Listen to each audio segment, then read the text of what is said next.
আসসালামু আলাইকুম বন্ধুরা, আজকে আমি দেখাবো আপনাদের ইমো থেকে ডিলিট হওয়া যে কোনো ডাটা কিভাবে রিকভারি করবেন। হতে পারে সেটা ইমেজ ফাইল, ভিডিও ফাইল কিংবা চ্যাট লিস্ট। তো আপনার ইমো থেকে যদি কারণবশত ডিলিট হয়ে যায়, আপনি চাইলে মাত্র 1 মিনিটের ভিতরে সেই ডাটাগুলো রিকভারি করে আপনার ফোনে ফিরিয়ে আনতে পারেন। তো আমি চলে যাচ্ছি সরাসরি স্ক্রিনে। ভিউয়ার্স, দেখতে পাচ্ছেন আমি সরাসরি চলে আসলাম আমার মোবাইল স্ক্রিনে এবং আমি ইমো অ্যাপ্লিকেশনের উপর ক্লিক করে ইমোয় প্রবেশ করলাম। তো আপনারা ইমোয় প্রবেশ করার পর এখন আপনাদেরকে প্রবেশ করতে হবে ইমোর সেটিংসে। তো সেটিংসে প্রবেশ করার জন্য এখানে দেখতে পাচ্ছেন আপনি প্লাস আইকন।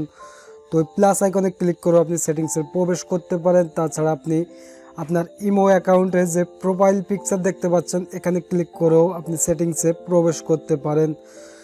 তো জাস্ট আপনি ক্লিক করবেন আপনার ইমোর প্রোফাইল পিকচারের উপর ক্লিক করবেন। ক্লিক করার পরে এখানে দেখতে পাচ্ছেন সেটিংস অপশন, জাস্ট এই সেটিংসে ক্লিক করবেন।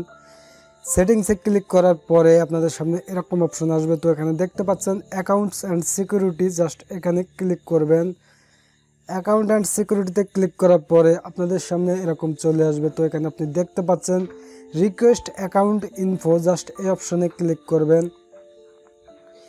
ভিউয়ার্স, এই অপশনে ক্লিক করার পরে আপনাদের সামনে এরকম ইন্টারফেস আসবে। তো এখানে আপনি দেখতে পাচ্ছেন ইমো ডাটা জিপ। তো আপনি এখানে দেখতে পাচ্ছেন রিকোয়েস্ট নামে একটি অপশন, জাস্ট এখানে আপনি ক্লিক করবেন আপনার ডাটাগুলো রিকভারি করার জন্য।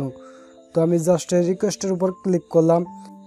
ক্লিক করার পরে ভিউয়ার্স এখানে দেখতে পাচ্ছেন processing will be ready in 6 দিন 20 ঘন্টা 19 মিনিট 55 সেকেন্ড। তার মানে আপনি এই ফাইলটা ঠিক 7 দিন পরে এখান থেকে ডাউনলোড করতে পারবেন। তো অবশ্যই আপনাকে 7 দিন আগে এটা অ্যাপ্লাই করতে হবে। তো এখন আমরা ক্লিক করলাম, ক্লিক করে এটা অ্যাপ্লাই করলাম। তো দেখতে পাচ্ছেন এখানে প্রসেসিং। তো আপনি যখন 1 সপ্তাহ পরে এখানে আসবেন তখন আপনি এই ফাইলটা ডাউনলোড করতে পারবেন। এই ফাইলটা একটি জিপ ফাইল, এখানে আপনি দেখতে পাচ্ছেন ইমো ডাটা জিপ। তো আপনার এই সমস্ত ডাটাগুলো একটি জিপ ফাইলে এখান থেকে ডাউনলোড হবে। তো আপনি 1 সপ্তাহ পরে এসে জাস্ট এই ডাউনলোড অপশনে ক্লিক করবেন।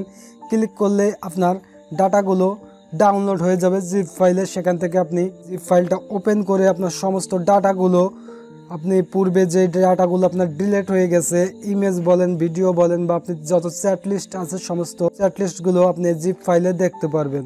সো ভিউয়ার্স, আমার এই ভিডিওটা এ পর্যন্তই ছিল। আমি দেখালাম কিভাবে আপনারা ইমো থেকে ডাটা রিকভারি করবেন। তো আশা করি আপনারা এরপর থেকে ইমো থেকে ডিলিট হওয়া যে কোনো ডাটা রিকভারি করতে পারবেন। তো আমার ভিডিওটি যদি ভালো লাগে অবশ্যই একটি লাইক দেবেন। আর একটি রিকোয়েস্ট করবো, আপনি যদি আমাদের ইউটিউব চ্যানেলে প্রথম ভিজিট হয়ে থাকেন, আমাদের চ্যানেলটি সাবস্ক্রাইব করে না থাকেন, এই ধরনের হেল্পফুল ভিডিও পেতে অবশ্যই চ্যানেলটি সাবস্ক্রাইব করে পাশে থাকা অল বেল আইকনটি প্রেস করে রাখবেন।